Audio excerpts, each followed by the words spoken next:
జగన్మోహన్ రెడ్డి ముందు మాట్లాడాలి అంటే, జగన్మోహన్ రెడ్డి ముందు నోరు విప్పాలంటే చాలామంది ఎమ్మెల్యేలకి, మాజీ మంత్రులకి ధైర్యం సరిపోదట. అధికారంలో ఉన్నప్పుడు అదే పరిస్థితి. ఇప్పుడు ప్రతిపక్షంలో ఉన్నప్పుడు కూడా అదే పరిస్థితి. అయితే ఇప్పుడు తాజాగా YCP political advisory committee meeting అయితే జరుగుతోంది. ఈ మీటింగ్‌లోనైనా అంటే ఇక్కడ కీలకమైన అంశం ఏంటంటే, ఎప్పుడు జగన్ చెప్పుకుంటూ వెళ్ళిపోతే, అంటే మీరు అది చేయండి, ఇది చేయండి అని చెప్పి ఆదేశాలు జారీ చేసుకుంటూ వెళ్ళిపోతే అవతల వైపు నుంచి నియోజకవర్గాల్లో ఏం జరుగుతుంది, అక్కడ ఎలాంటి నిర్ణయాలు తీసుకోవాలి అనే చర్చ జరగాలి. అయితే అది వైసీపీలో జరగదు అనేది కొంతమంది చెప్తున్నమాట.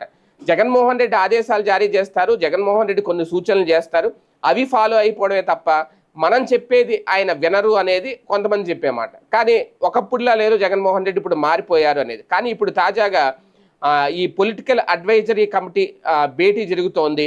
ఈ భేటీలో కీలక నేతలు పాల్గొనబోతున్నారు వైసీపీకి సంబంధించి.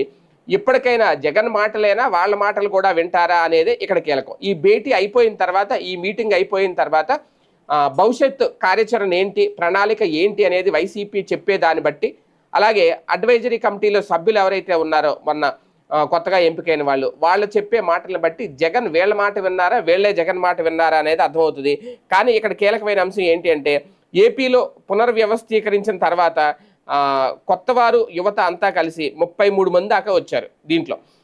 వారంతా గ్రౌండ్ రియాలిటీ బాగా తెలిసిన వారు పార్టీ ఫ్యూచర్ గురించి చాలా చెప్పాలనుకుంటున్నారు. ఏం చేస్తే మళ్ళీ ఫ్యాన్ పుంజుకుంటుంది, ఫ్యాన్ హవా మళ్ళీ నడుస్తోంది అనేది. అంటే యథాతథంగా జగన్మోహన్ రెడ్డి గారు చెప్పాల్సింది చెప్పేసి మీటింగ్ క్లోజ్ చేసేస్తే ఇక పిఏసీ పెట్టినా ఏం పెట్టినా పెద్దగా ఉపయోగం ఏమి ఉండదు. పొలిటికల్ అడ్వైజరీ కమిటీ అనేది ఎందుకు పెట్టారు, వాళ్ళ సలహాలు కూడా జగన్ తీసుకోవాలి అనేది. పొలిటికల్ అడ్వైజరీ సభ్యులు ఎవరైతే ఉంటారో ఈ కమిటీలో, వాళ్ళు ఇచ్చే సలహాలు సూచనలు జగన్ తీసుకుంటారా లేదా అనేది ఇక్కడ కీలకం. ఇప్పుడు అదే చర్చ అయితే నడుస్తుంది. నిజానికి చంద్రబాబు ఎర్లీ 70s పాలిటిక్స్ని ఒక రకంగా మళ్ళీ స్టార్ట్ చేశారు. అయితే ఆయన మాత్రం అప్ టు డేట్ ఉంటున్నారు ఎప్పటికప్పుడు అనేది. జగన్ మాత్రం జనాలకు తాము చేసింది గుర్తుపెట్టుకుంటారా అనే భావంలోనే ఇంకా ఉన్నారట.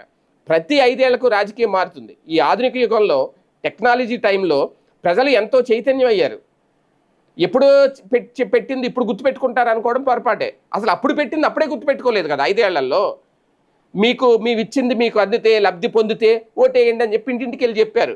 ఇచ్చింది తిన్నది తినేసి అరిగిపోయేదాకా కూడా గుర్తుండదు ఈ కాలంలో ప్రజలకి.